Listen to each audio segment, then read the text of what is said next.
Bismillahirrahmanirrahim. Assalamualaikum warahmatullahi wabarakatuh.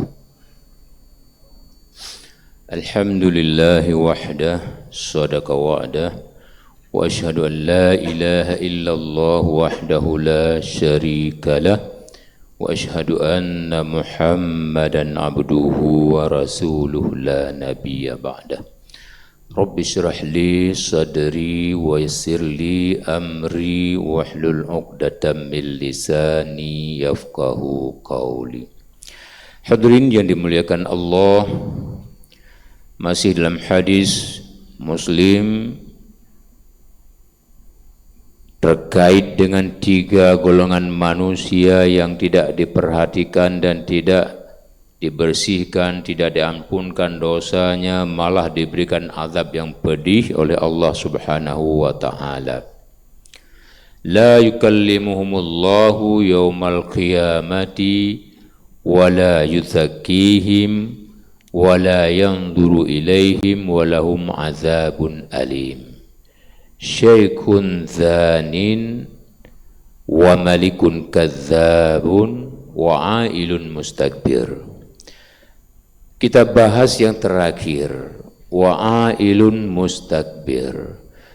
Orang-orang papa, orang miskin, itu ada satu jenis orang papa atau miskin itu yang tidak diperhatikan oleh Allah di hari kemudian. Allah tidak mau berucap dengannya di hari kemudian, dan Allah tidak mengampuni dosanya, malah sebaliknya Allah berikan azab yang pedih kepadanya.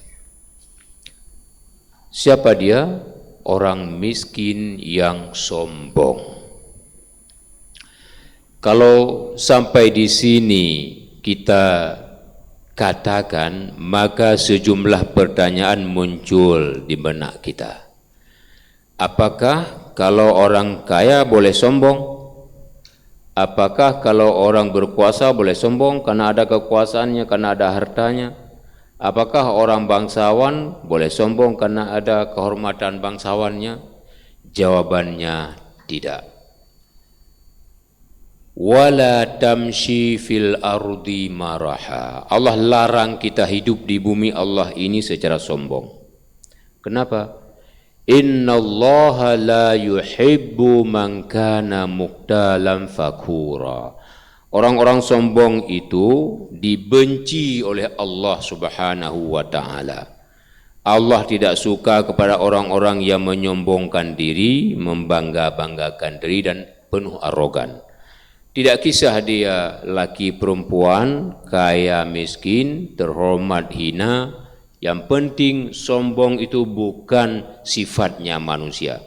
Hanya Allah yang berhak memiliki asma al-mutakabbir. Allah yang punya hak untuk menyombongkan dirinya, meskipun Allah tidak pernah menyombongkan dirinya. Hamba Allah tidak punya hak sekecil biji sawi pun untuk menyombongkan diri. Maka orang-orang sombong itu lain nilai derajatnya di mata manusia saja, apalagi di mata Allah Subhanahu wa ta'ala.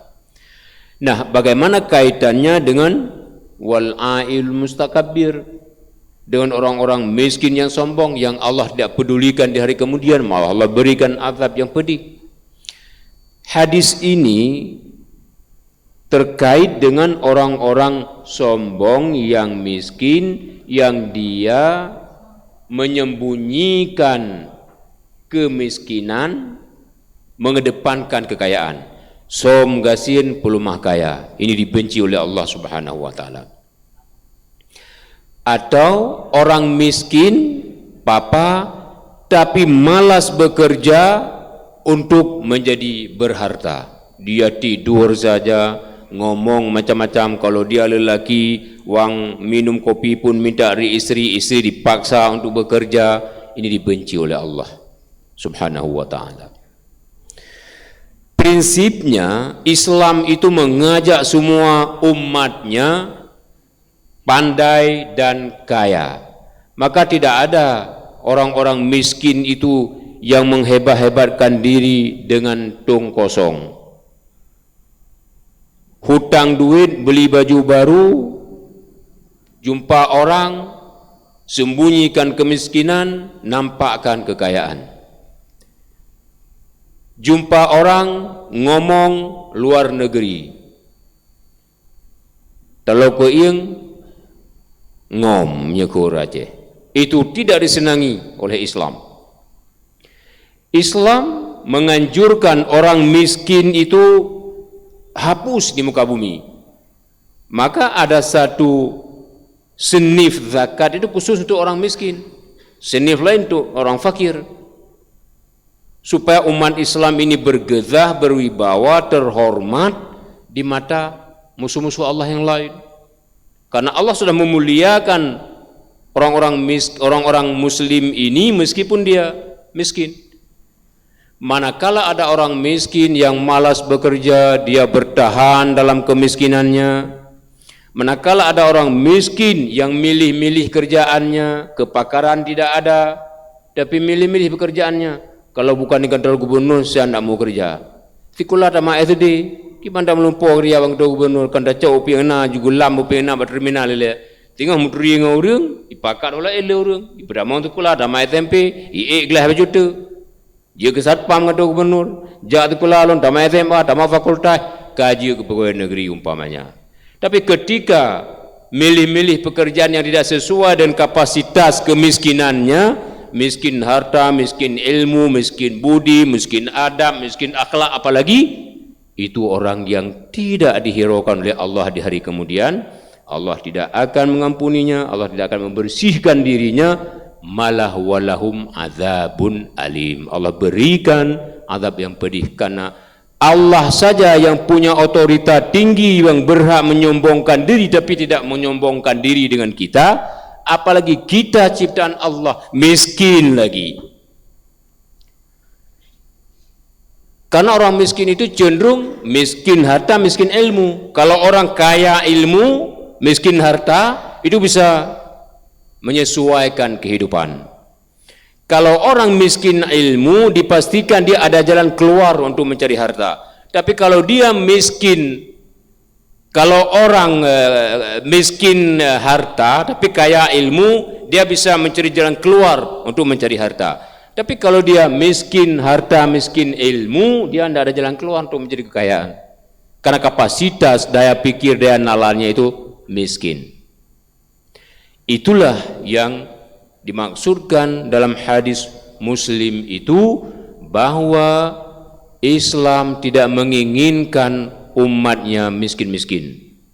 Maka di hari raya haji, Islam menganjurkan kurban, utamanya fakir miskin kurban. Bukan orang-orang kaya berkorban, kumpul sendiri, masukkan dalam kulkas, sebulan makan tidak habis-habis. Inti kurban itu untuk fakir miskin, supaya orang miskin itu ada gizi makan kurban, makan daging. Makanya saya selalu sampaikan, orang di Banda Aceh ini sudah kadaluarsa daging dalam tubuhnya. Hari Sabtu orang Kanduri nikah, walimah, putunan anu mulut polom, leh bulan penuh, tamah terdengar bulan lembaki, leh bulan terdengar. Jadi kenyang dengan daging orang di kota Banda Aceh dan kota-kota besar lainnya. Korban itu orang Banda Aceh yang banyak korbannya. Satu masjid ada 20, ada 30. Keliru ketika korban itu disembelih di masjid tersebut, di Banda Aceh tersebut, yang orang sudah kenyang dengan daging. Padahal hakikat korban untuk memberi makan bagi fakir miskin. Di perbatasan Singkil dengan Tapanuli Tengah sana, puluhan tahun orang tidak makan daging kurban, tapi kita tidak pernah menyenter ke sana.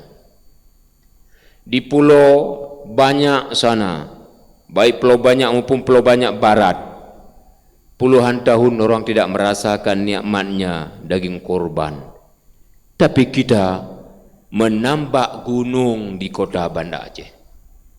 Ini menyimpang dari ketentuan Al-Quran dan ketentuan Al-Sunnah. Kalau kita buat pendekatan untuk kita kirim ke perbatasan satu, tidak dikasih dengan berbagai alasan. Kita ada Dewan Dakwah yang buat pendekatan dengan masjid-masjid seperti itu, kita ada FDP yang buat pendekatan dengan masjid seperti itu, orang tak kasih. Jadi ada unsur ria, ada unsur megah-megah. Oh, masjid kami 30 ekor kurban tahun ini. Panggil TV lagi, disorot oleh TV, masuk dalam TV. Jadi ibadah bercampur dengan ria. Ria itu sejengkal saja menuju kepada musyrik. Hadirin yang dimuliakan Allah, kembali kepada orang miskin yang sombong tadi itu, ketika kita mendapati orang seperti itu, ada orang miskin tapi hutang beli kulkas, hutang beli TV di rumah, dan hutang itu tidak ada cerita bayar.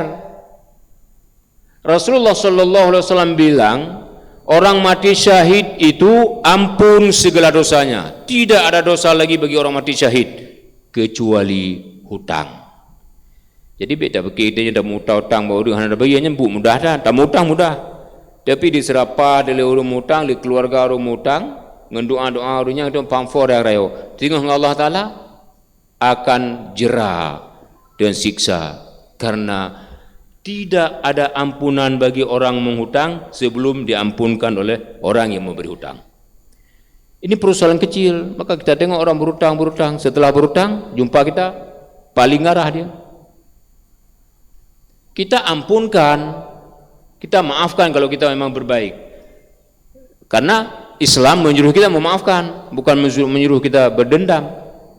Wal afina anin nas, orang-orang yang disediakan surga yang seluas langit seluas bumi itu salah satunya wal afina anin nas, orang-orang yang memaafkan orang lain.